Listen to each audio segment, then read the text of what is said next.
अब हम इस वीडियो के अंदर डिस्कस करेंगे वेब सर्वर के जो बेसिक ऑपरेशन थे और हमारे आउटलाइन का ये फोर्थ वाला टॉपिक है।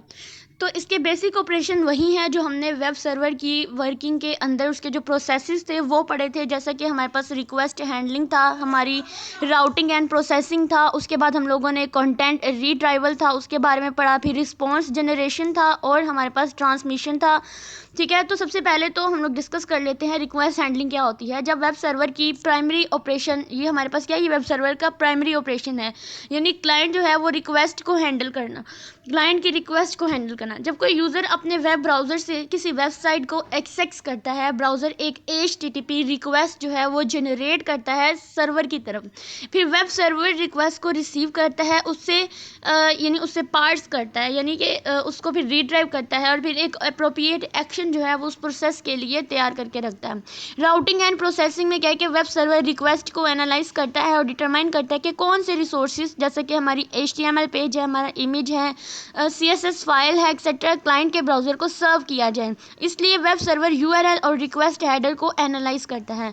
फिर आता है कंटेंट रीट्राइवल। अगर रिक्वेस्ट में स्पेसिफाइड रिसोर्सेज को लोकेट करना यानी पाथ इंक्लूड होता है, वेब सर्वर उस रिसोर्स को रिट्राइव करता है अपनी फाइल सिस्टम या डेटाबेस से।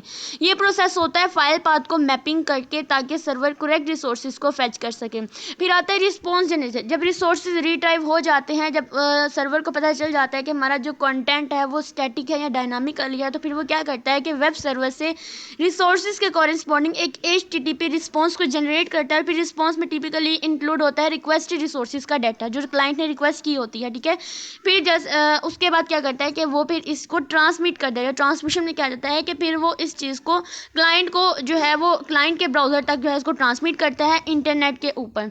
तो ये जो ऑपरेशन थे ये हम लोगों ने बताने हैं वेब सर्वर के, यानी जो हमारे सर्वर साइड पे क्या होता है उसके ऑपरेशन बताने हैं।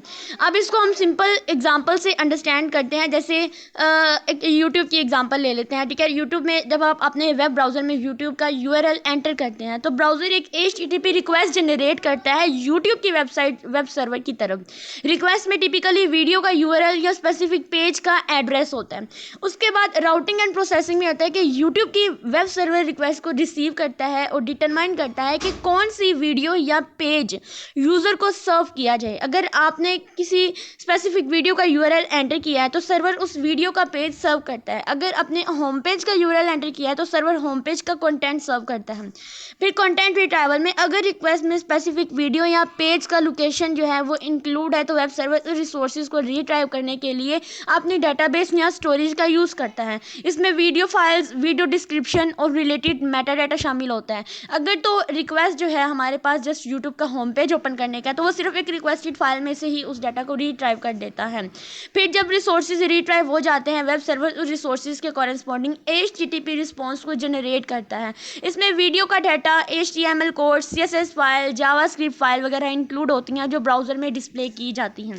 फिर अब जनरेटेड रिस्पॉन्स को वेब सर्वर क्लाइंट के ब्राउज़र तक ट्रांसमिट करती है over the internet. Transmission typically YouTube का HTTP का यूज़ करते हुए एक जो है वो मतलब उसका यूज़ करती हैं। वेब ब्राउज़र जो है वो रिस्पॉन्स रिसीव करता है और उससे इंटरप्रेट करके वीडियो को रेंडर करता है अपने विंडोज़ में। इस तरह से अगर हमारे पास स्नैपचैट है या हमारे पास कोई टिकटॉक जैसी एप्लीकेशन भी है, वो वेब सर्वर का यूज़ करते हैं यूज़र रिक्वेस्ट को हैंडल करने और अप्रोप्रिएट रिस्पॉन्सेज को जनरेट करके यूज़र तक ट्रांसमिट करने के लिए। जब आप किसी स्पेसिफिक यूज़र की प्रोफाइल देखते हैं या किसी वीडियो को प्ले करते हैं, तब भी वेब सर्वर का काम होता है रिक्वेस्ट को प्रोसेस करके कोरेस्पॉन्डिंग कंटेंट को सर्व करना। ठीक है, जब आप किसी चीज़ को लॉगिन करते हैं तो हम लॉगिन के ऊपर जब उसके यूज़र नेम के ऊपर क्लिक करते हैं तो वो यूज़र नेम के ऊपर क्लिक करने की रिक्वेस्ट भी एक HTTP रिक्वेस्ट बन जाती है जो हमारी क्लाइंट के पास जाती है, सर्वर के पास जाती है क्लाइंट से।